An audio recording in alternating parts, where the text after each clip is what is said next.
everyone, it's Michael Burns with One Mic Out, and forgive the shakiness up front. I'm on some old country back roads, and I finally just got a generator back that I'd sent in for repair probably around 10 months ago, and long story short, sent it to these two gentlemen who were brothers, old Navy vets, old Vietnam era vets and whatnot.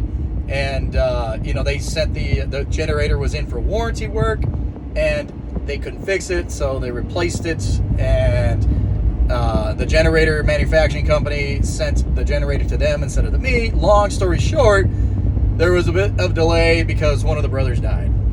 Bless his heart, God rest his soul. Bruce. So, good dude, good brothers. Felt super bad for him. Anyway, so I got my generator finally, about a 2-hour drive to come get it. So today at work, while I work on a military installation, and anyway, going to the dining facility, the DFAC, if you will, and there's this little, you could tell it was a female in civilian clothes. You could tell it was an airman. But she walks in,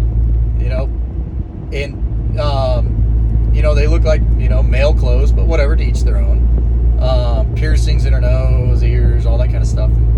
You just kind of looked and it's a different military today. We live in a different era. And every generation goes through it. We all go through, well, back in my day, it was this way, or back in my day, we did it differently. And that always changes.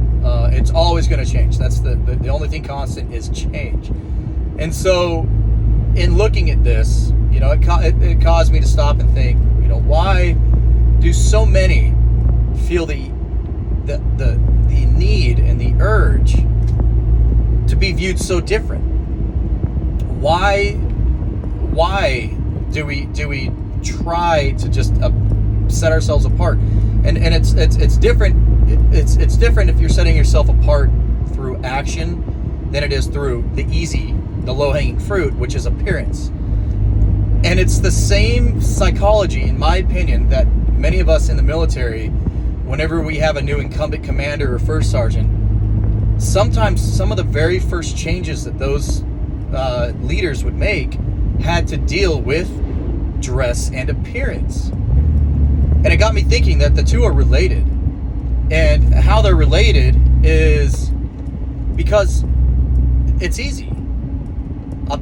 Dress and appearance it's easy. It's easy. You don't have to be military. I'm talking anyone at school or whatever. It's easy for me to go and try a new fad, a new style, a new trend you see on social media, TV, wherever, or to make one up and start doing that just to be different. Because it's harder to start a new action and form a new action that turns into a habit, that turns into results. It's something tangible later on, something that you're forming your character, or terraforming your character, if you will. That's harder to do. Building habits, having discipline, and the determination and the drive to continue to build those habits to make you who you truly are.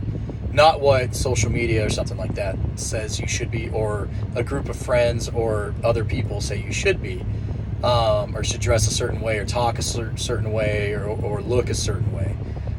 Because that's easy. That's the easiest way to look like you are different. But putting in real work and real effort, whether it's, again, doing the gym, or whether it's learning a new trade or going to school, or just practicing good moral values. Those are all difficult things because we're bombarded with temptation every single day that lead us astray and lead us away from whatever our goal that we truly want is. So instead we try and make up the gap with the easy, which the easy is, like I said, dress and appearance, clothes you wear, tattoos, piercings. And I'm not saying those things are bad. I got tattoos, but what I'm getting at is, at the next turn right. It's my GPS right there. But what I'm getting at is, if that is all you have to fall back onto, and that is it. You have nothing else to offer, the world. You need to stop and take a real good look at yourself, because if there's nothing functional behind what you're doing, and there's nothing constructive that you can contribute to society behind what you're doing, maybe you need to take a look at what your true motivations and goals are, instead of just looking at the superficial, which is, look at me, turn right onto I'm Dogwood different because of the way the new shoes I bought, or the new top I'm wearing, or anything like that, or the new piercing I have in my nose, or whatever. You are your own brand. You are your own product. Advertise yourself well. That is good. Dress nice, dress clean, dress appropriately, but you have to have something more to offer. And if you don't have more to offer, your transparency will become incredibly, no pun intended, transparent. People will see through you right away. So I'm telling you, it has to be backed up. Back up whatever you want to be with no kidding behavior, habits, and traits. Not with just whatever the shirt is of the month. So anyway, that's just a thought I had. What are your thoughts on it, if you have any? But let me know. And on that, so by always trying to look different, let's see if I can get my thoughts right, you end up saturating society with a bunch of people who now look the same. So you aren't any different anymore. You're not different. You're actually making yourself part of the majority, or part of everyone else. So you're actually becoming, I guess by society's definition, normal. All because you're wanting to appear, and you're trying to use the easy button to be different. And on that note, it's almost like guys, right? And you hear this whole toxic masculinity thing thrown around quite a bit. I agree to a certain extent in toxic masculinity. And you see it a lot in the gangster world, or in the M's motorcycle club world.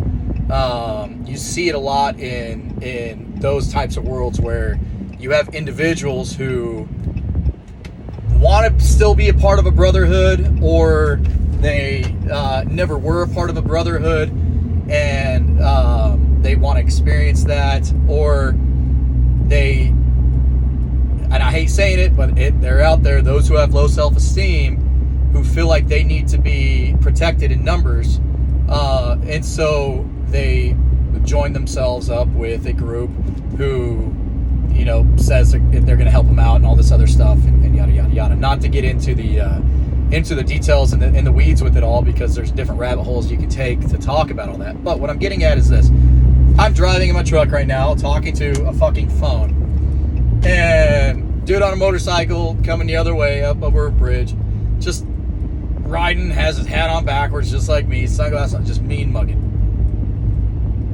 Just riding, but like trying to look hard, trying to look like a badass, and it makes me wonder, like, why, why? And it all falls in line, and it all correlates to trying to appear different, trying to make myself appear as if I am something more than what I know I truly am, and make people around you, as ignorant as they might be, try and capitalize on that to make them believe, or perpetuate their belief in you being something more than what you truly are. Meaning, people, that intimidation factor, that oh, this guy, yada yada yada. Again, like I said, everything goes into branding yourself, but you can tell those who are pretentious, those who are fake, a lot of times by that very behavior that they act, that they're acting upon, trying to make themselves look stronger or more powerful than what they truly are. And that's a human trait. It's a psychological issue, but that's just, it all correlates. It all falls in line with, I want to be different. everybody, hey, look at me, but don't fuck with me because I am different. And at the end of the day, no, you're not. At the end of the day, you're the same oxygen breathing, frickin', red blood bleeding, French fry eating, shitbag like the rest of us. So, again, let your actions dictate how different you are and how much you stand apart from everyone else. But don't rely so much on appearance if you can't constructively back it up. So that's my last 2 cents of it all. So anyway, that's longer than a Mike moment right there, but I had a long drive, and God rest Bruce's soul. Anyway, we'll catch you on the next one. Let me know what you think.